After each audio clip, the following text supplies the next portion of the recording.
key partners, key activities, key resources, cost structure, revenue streams, dimulai dengan big why. Why-nya gede nih, big why. Kita harus refleksi dulu, kontemplasi, bermuhasabah terlebih dahulu, lalu lakukan aksi dan bertransformasi yang merupakan sebuah praksis gitu ya. Jadi ada. Jangan lupa subscribe YouTube channel ini. Jangan lupa subscribe.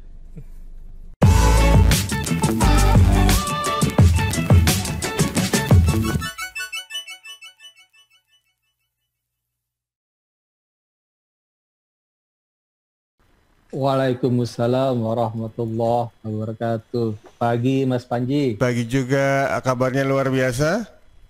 Semangat luar pagi, biasa. Luar biasa.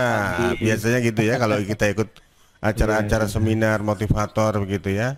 Memang pagi-pagi itu kita nggak boleh lemes-lemes, harus luar biasa. Kabarnya ya, betul. Jabodetabek bagaimana, Coach Idam?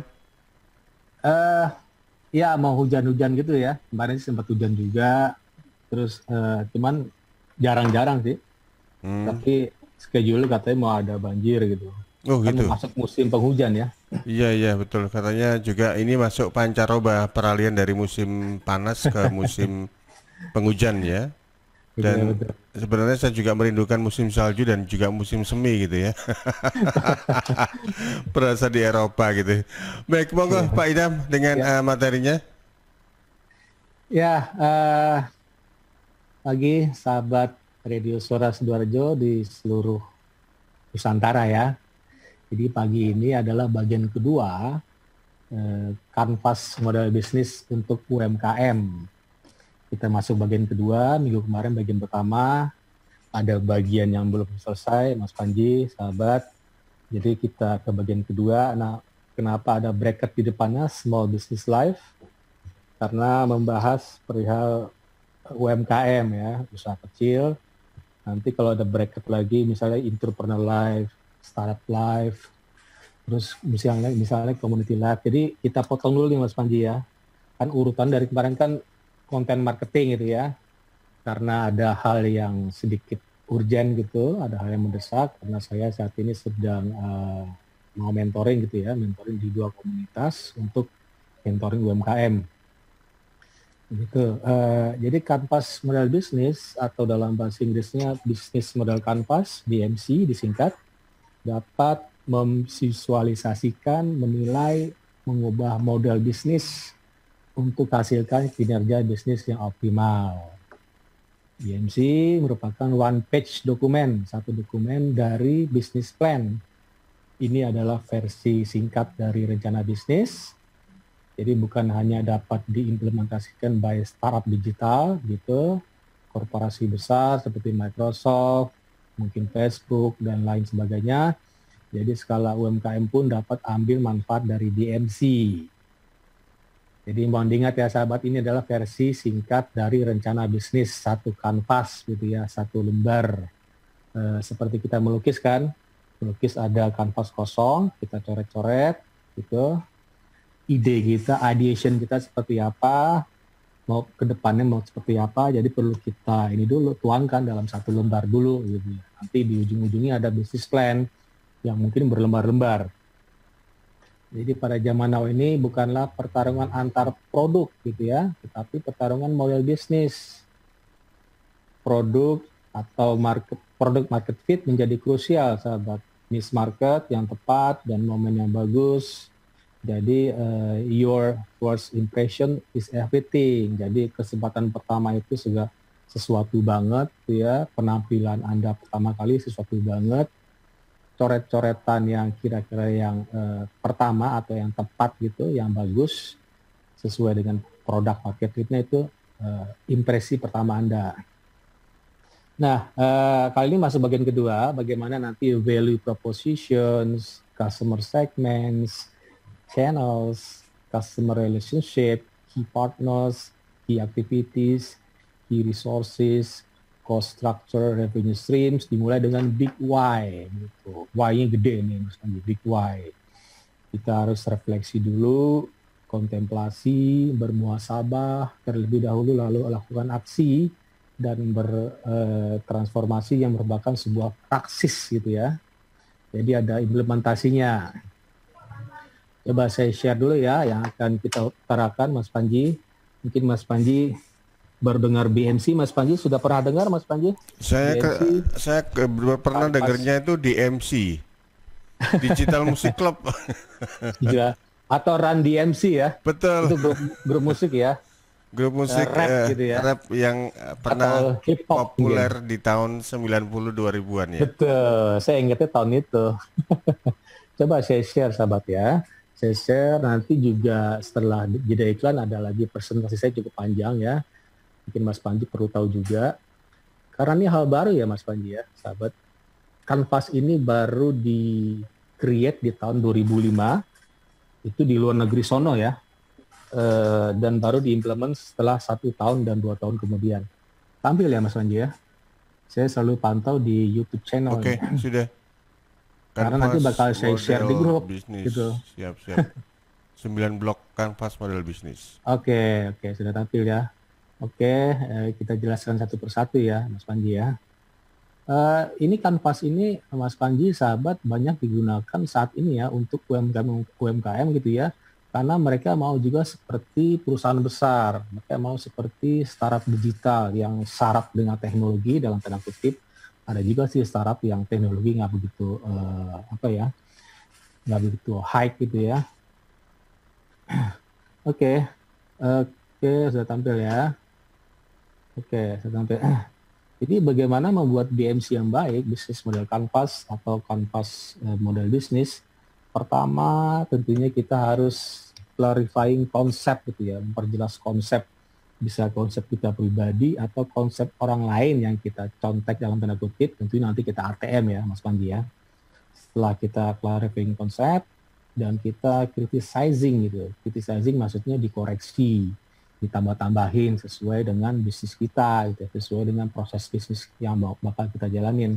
Dan ketiga, constructing argumen. Jadi kita buat argumen tentunya buat ATM tadi, jadi selalu bertanya mengapa, why. Tadi kan why banyak kan, mengapa key partnersnya demikian, mengapa customer segmentnya begitu, mengapa value propositionnya jadi begini gitu ya. Jadi 3 hal tadi itu disebut refleksi ya, sahabat. Refleksi jadi aksi, lalu transformasi. Kita harus tentunya radikal ya. Radikal itu secara mendalam, komprehensif, kritis, reflektif, konseptual, diborong semua nih Mas Wandi.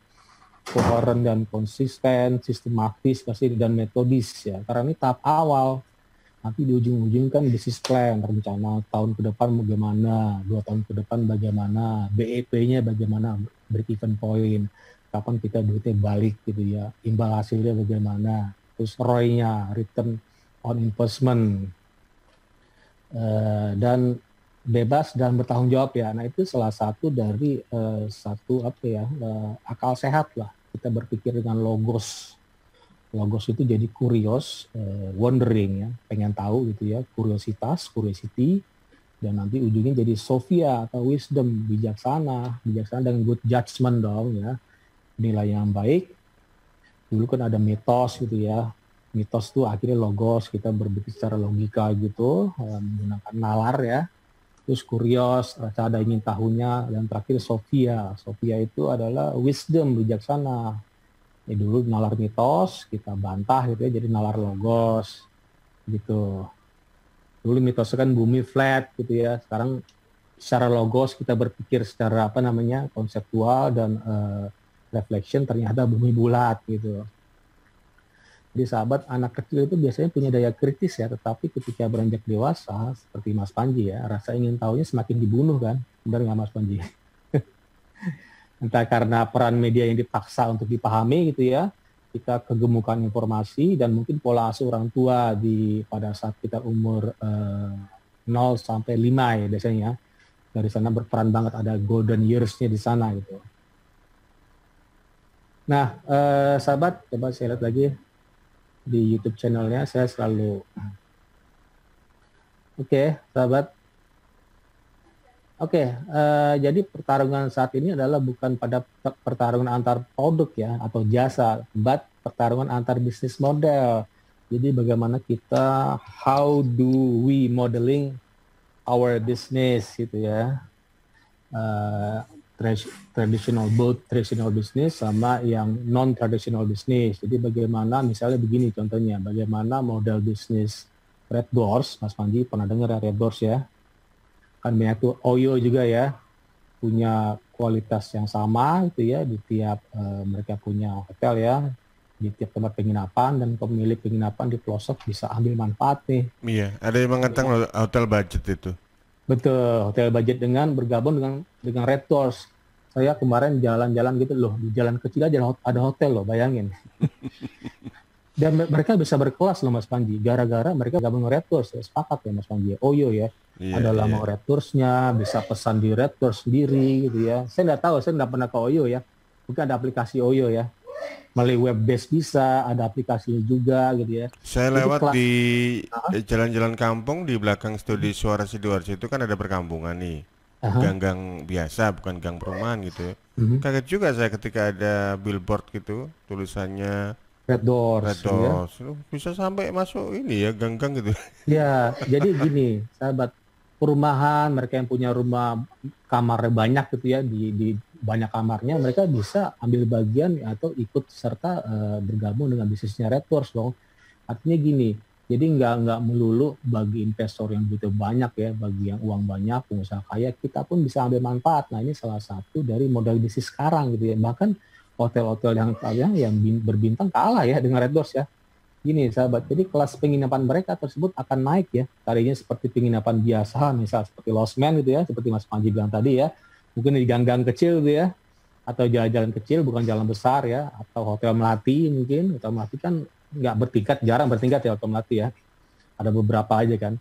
Jadi ketika mereka bergabung jadi naik, mereka bergabung jadi naik kelas karena ada standar kualitas yang sama dari Red Doors. Atau saingannya Red Doors seperti Oyo ya, mereka punya saya beberapa kali itu Mas Panji di hotel yang pakai Red Doors gitu ya. Jadi alas kasurnya ada tulisan Red Doors, bantalnya Red Doors gitu ya.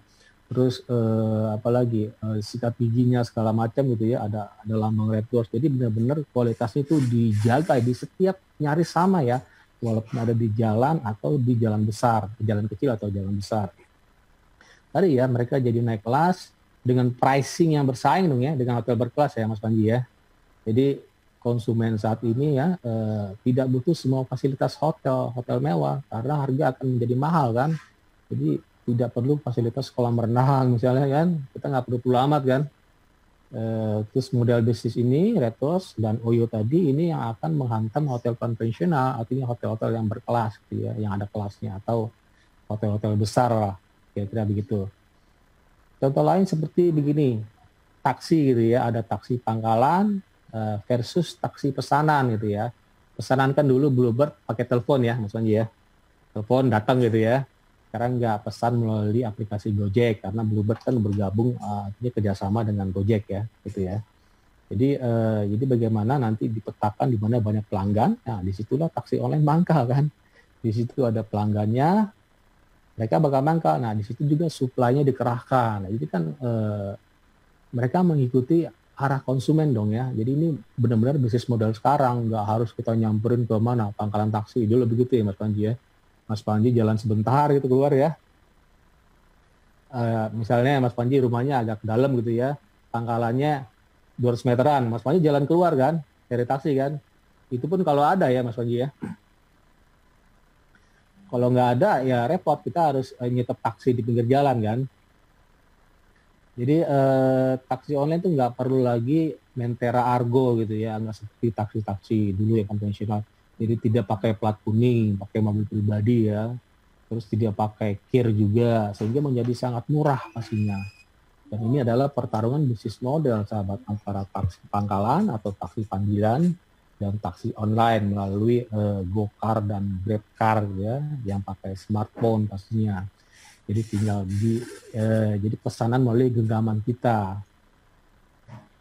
Nah, ini juga mungkin contoh lain bagaimana kopi janji jiwa ya, kopi tuku, kopi kenangan begitu, menyaingi Starbucks ya, dengan harga yang lebih murah, mungkin taste-nya nyaris sama dan mudah dijangkau, ada di setiap sudut kota, tempatnya tidak terlalu besar gitu ya, terus tidak semewah Starbucks, konsumen tentunya cari yang terdekat dong ya. Jadi ada localization di sana, ada local business, ada local business optimization diterapkan dengan baik gitu ya. Atau mungkin Transmart dengan one stop shoppingnya gitu ya. Dengan sekali belanja ada tempat anak bermain gitu ya. Jadi lengkap ya dalam satu tempat ya. Ini salah satu bisnis model yang kira-kira bakal bertahan ya sahabat ya. Karena memenuhi ekspektasi dari konsumen, dan konsumen nggak mau susah ya untuk saat ini. Apalagi dalam keadaan pandemi COVID-19. Tentunya sahabat, pengalaman berbelanja di online harus nyaris sama ya dengan di lokasi fisik ya. Ada tempat yang misalnya di lokasi fisik, ada tempat yang Instagramable gitu ya Mas Panji ya. Ini persis sama di online, berbelanja dengan uang digital, misalnya pakai QRIS, scanning barcode, dan seterusnya, dan seterusnya. Dan itulah tadi yang diinginkan orang zaman now sekarang ya, milenial menjadi sorotan pastinya karena mereka pastinya mapan ya, ada duit dan mungkin cenderung boros ya. Jadi sahabat, barang branded yang mahal tidak dipedulikan lagi nih dengan oleh milenials. Tentunya dengan peran media digital yang begitu masif itu, model bisnis seperti ini yang bagus ya, dengan kenyamanan, kecepatan, milenial butuh kenyamanan, kecepatan, minta murah pula gitu ya.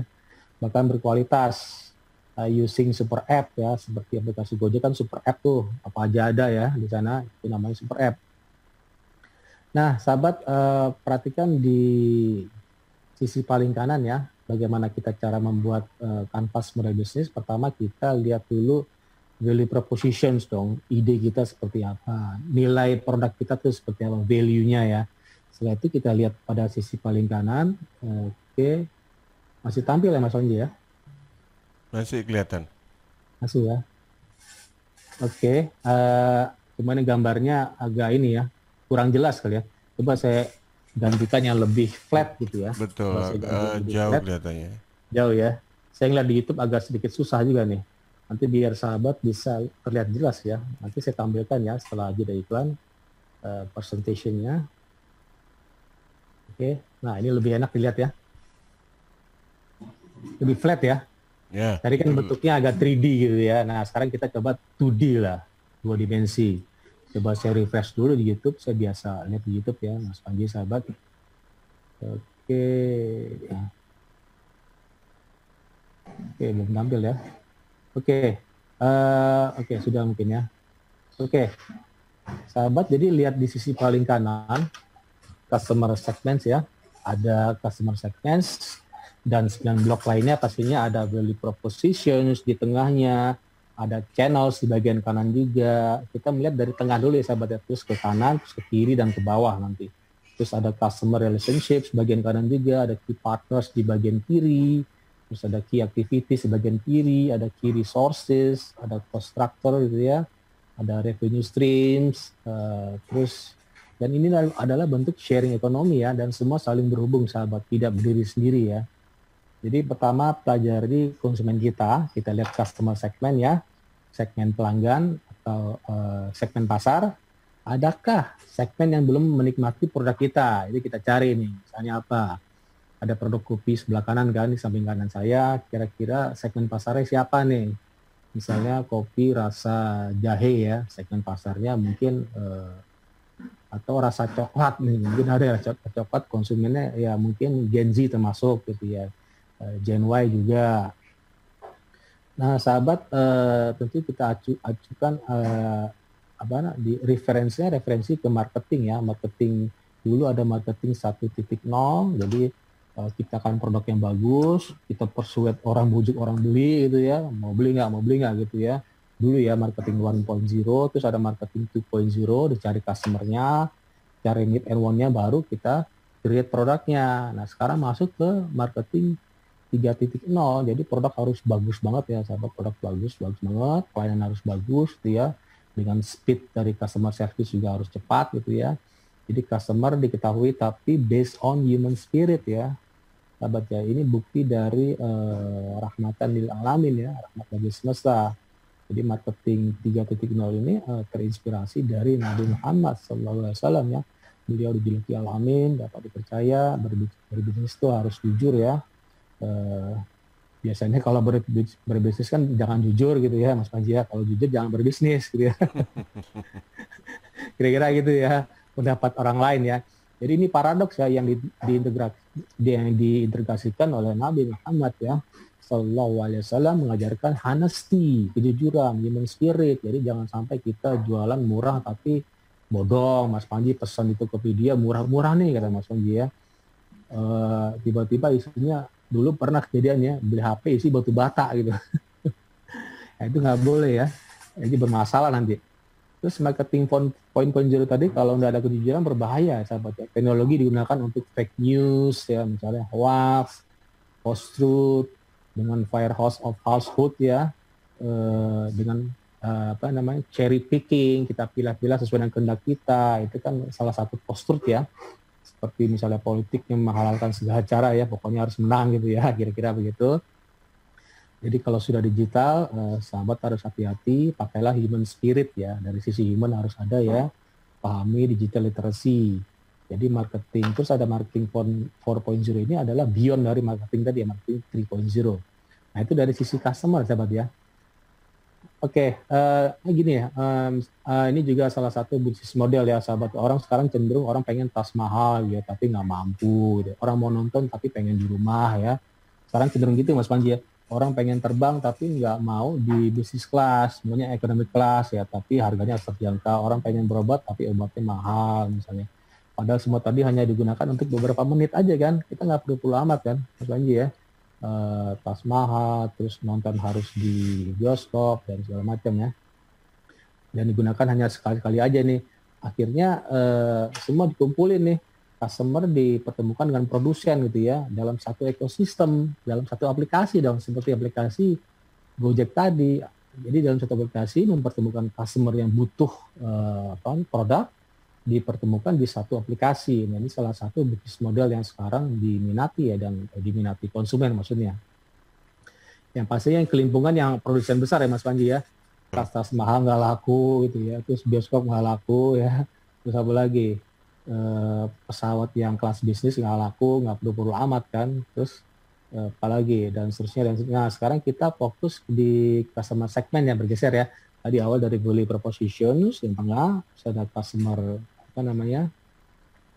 masih customer segment ya. Jadi siapa yang belum terlayani, kira-kira siapa, apakah misalnya Gen Y wanita aja, atau Gen Y wanita karir gitu, atau Gen Y pebisnis gitu ya, wirausahawan gitu.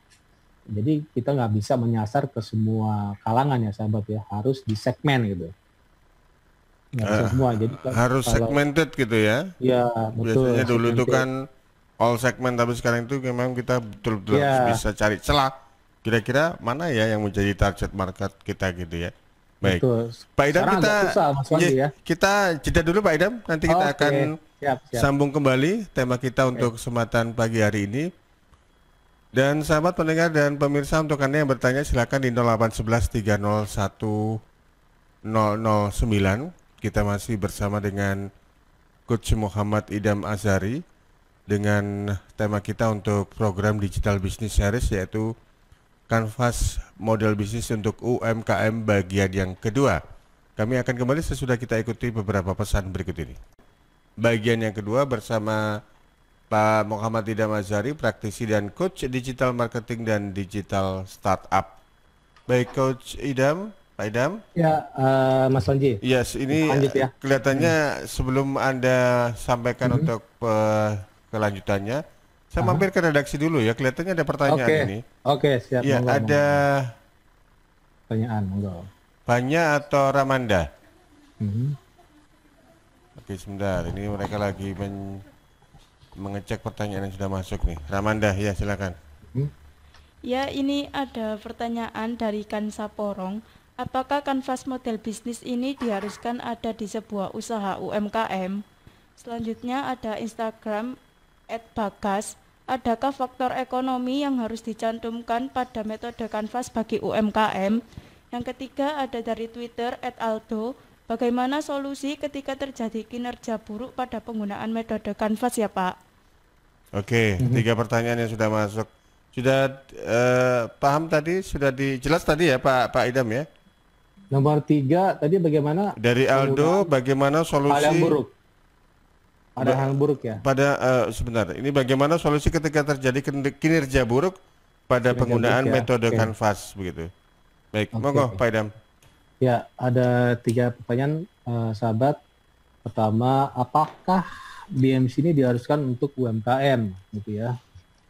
Ya, enggak juga ya dalam tanda kutip ya, tapi kenyataannya program-program inkubasi sekarang, program-program mentoring, coaching UMKM, semua awalnya mengajarkan BMC, Business Model Canvas. Ini kan salah satu kanvas ya, kita punya ide gitu ya, dibanding ide hanya di kepala gitu ya, mendingan dituangin aja dalam satu kertas, kan mudah tuh sahabat ya, dalam satu kertas. Jadi kita nggak ditarik-tarik ke rencana bisnis yang panjang, mungkin berlembar-lembar, mungkin sampai persalaman, tapi nanti ujung-ujungnya juga ke rencana bisnis ya, roadmap kita ke depan bagaimana, terus dan seterusnya. Diharuskan, saya pikir sekarang iya, karena kita persaingan begitu ketat gitu ya, apalagi sekarang COVID-19 pandemi, artinya kita betul-betul harus refleksi ya sahabat ya, refleksi terus harus benar-benar kita tuangkan ide, itu kan catatan gitu ya, jadi kita ada catatannya, kira-kira kita mau kemana, value position kita, nilai keunggulan produk kita seperti apa, karena kita lupa ya Mas Panji ya, oh ternyata customer segment ini kan belum digarap ya, karena kita nggak catat gitu kan.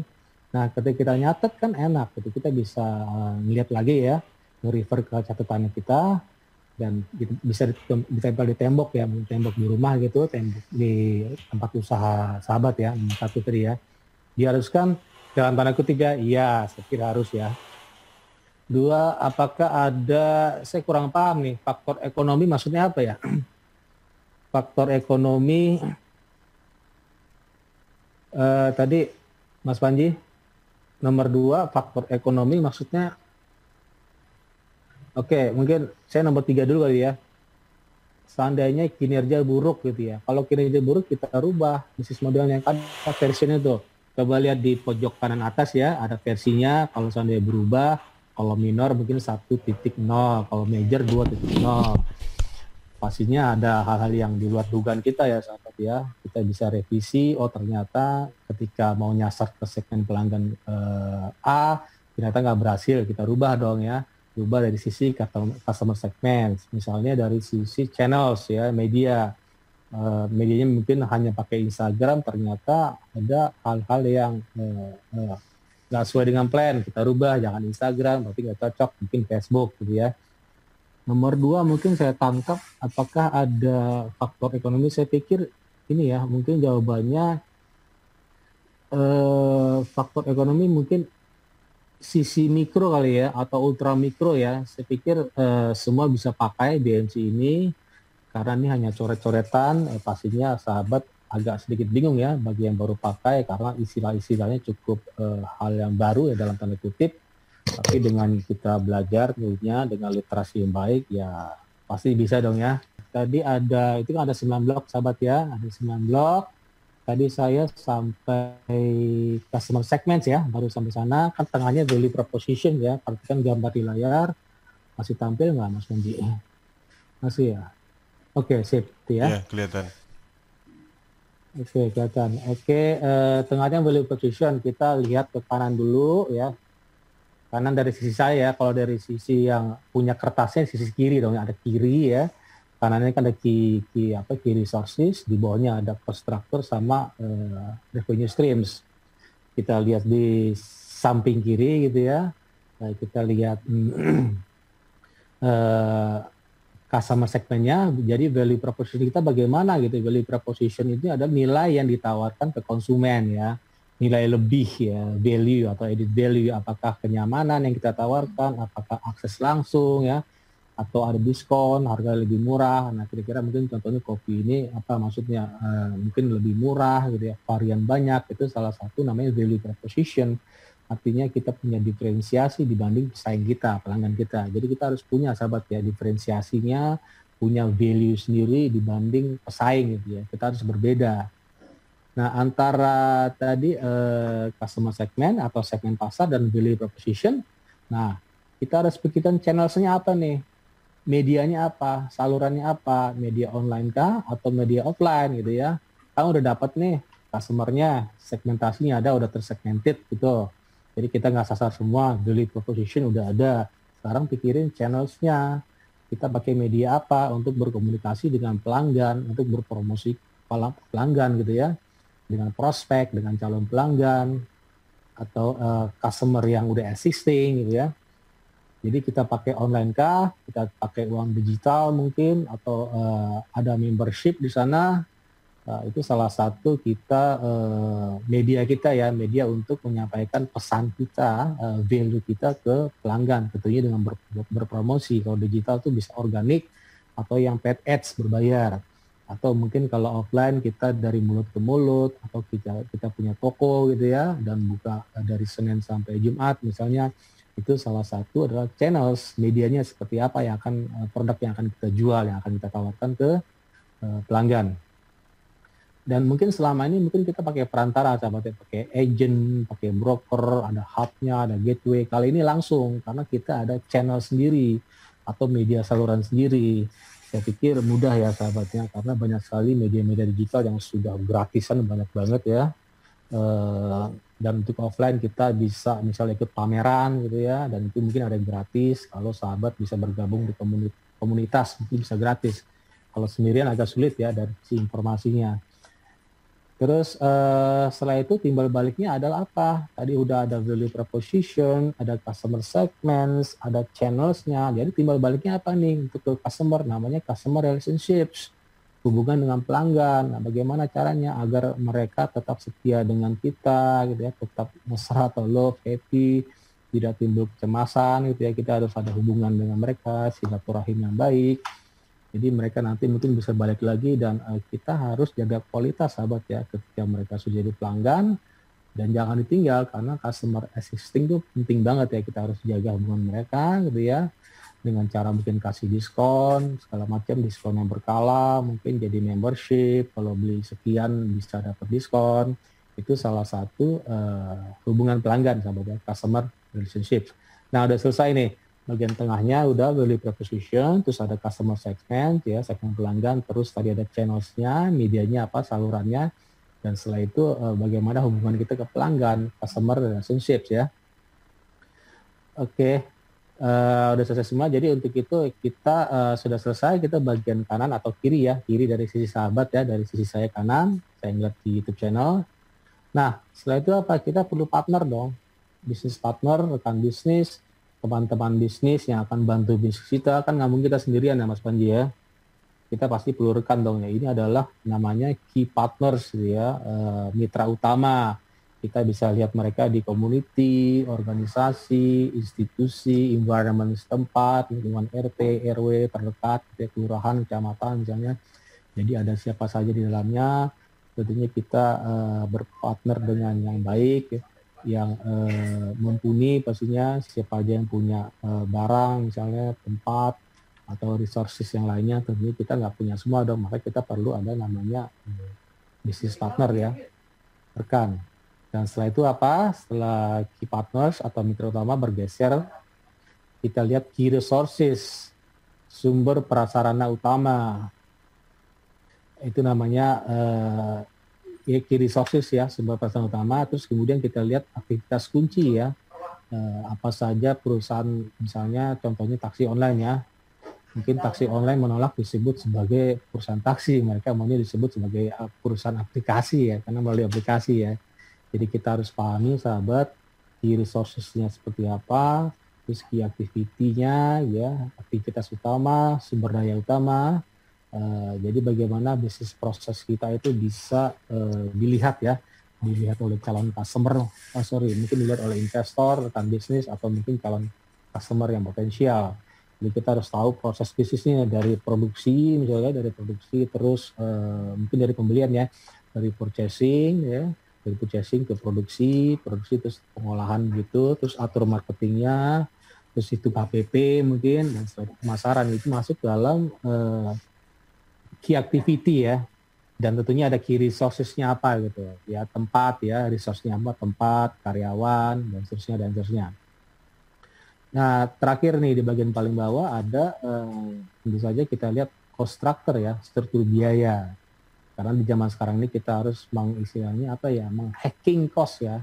Hacking, kita harus cost down gitu ya. Harus dengan budget minimal, jangan sampai over budget ya, nanti ujung-ujungnya penghasilan kita jadi kecil mungkin. Jadi bagaimana kita sebagai pendatang baru bisa menjual dengan harga murah misalnya. Misalnya contohnya Airbnb hotel atau tadi Red Doors atau Oyo gitu ya. Mereka ini bisa jadi predatory pricing ya, ngancurin harganya dari hotel yang berkelas ya gitu ya sahabatnya. Ya ini mungkinnya ya ini namanya cost structure kita atur dong ya, arti bagaimana kita tidak terlalu berlebihan ya, buat hotel sendiri misalnya, ya akhirnya ya bodong sendiri dong, bersaing dengan hotel yang besar. Lebih baik kita bergabung dengan Red Doors tadi ya, kalau Airbnb di luar negeri sana ya. Airbnb, oh ya di sini ada juga Airbnb. Oh di luar negeri ya, Airbnb, terus Oyo juga. Jadi harga dengan murah, jadi cost-nya dulu kita pangkas ya. Jadi cari efisiensi, pasti sahabat jangan sampai kita over budget ya. Makanya perlu perhitungan-perhitungan yang efisien dan efektif. Dan terakhir revenue stream sahabat. Revenue stream jadi harus pendapatan kita misalnya dari apa? Dari reseller misalnya kan, ada program reseller dari apa? Kita buka franchise baru ya, dengan franchisee-nya, ada franchisee kita sebagai franchiser, atau kalau di media digital misalnya dari apa, dari AdSense dari YouTube atau AdSense dari web gitu ya, atau kita bisa ada orang endorse gitu ya, artinya ada orang perusahaan yang mau masuk ke Instagram kita, ini kita dapat itu dong, dapat revenue kan. Itu salah satu revenue stream, tentunya dari penjualan juga dong, penjualan produknya gitu ya. Dan jangan lupa penjualan produk itu hitung HPP yang bagus, tentunya dengan struktur biaya yang seminimal mungkin gitu sahabat, supaya nanti kita ada apa ya, ada spare gitu ya. Ada spare untuk biaya marketing, kita spare mungkin 30% gitu ya. Ada spare untuk mungkin kasih diskon ke orang lain. Jadi penting banget sahabat struktur biaya yang dari awal tadi ya, yang kita terapkan cost down, kita hacking cost-nya atau crack price-nya. Kita crack cost-nya supaya kita nggak over budget gitu ya. Nah, Oke, coba saya ini ya, saya share definisi definisinya di Zoom satu lagi sahabat ya. Oke, saya masuk dulu ya. Saya masuk Zoom dulu.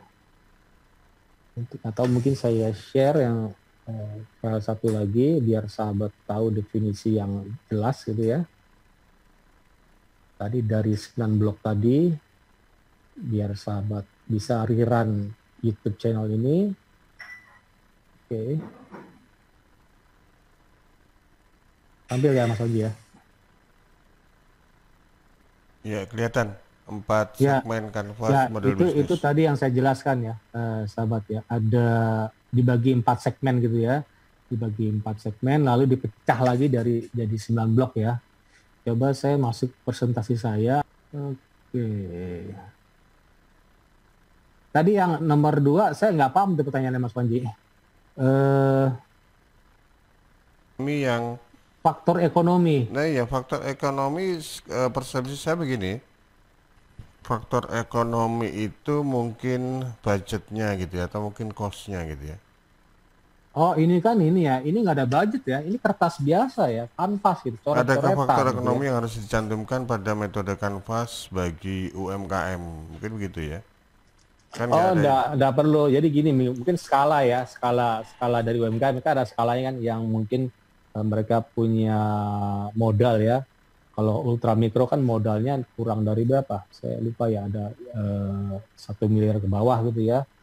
Saya pikir nyari sama ya antara ultra mikro, super mikro, mikro, kecil, menengah, nggak sampai ke enterprise ya. Saya pikir sama, ini hanya coret-coretan ya. Apakah nanti faktor ekonomi dicantumkan? Ya nggak perlu amat. Nanti dicantumkan di rencana bisnis. Kelihatan kan nanti kan kita modal berapa gitu ya. Mungkin gitu ya Mas Onji ya.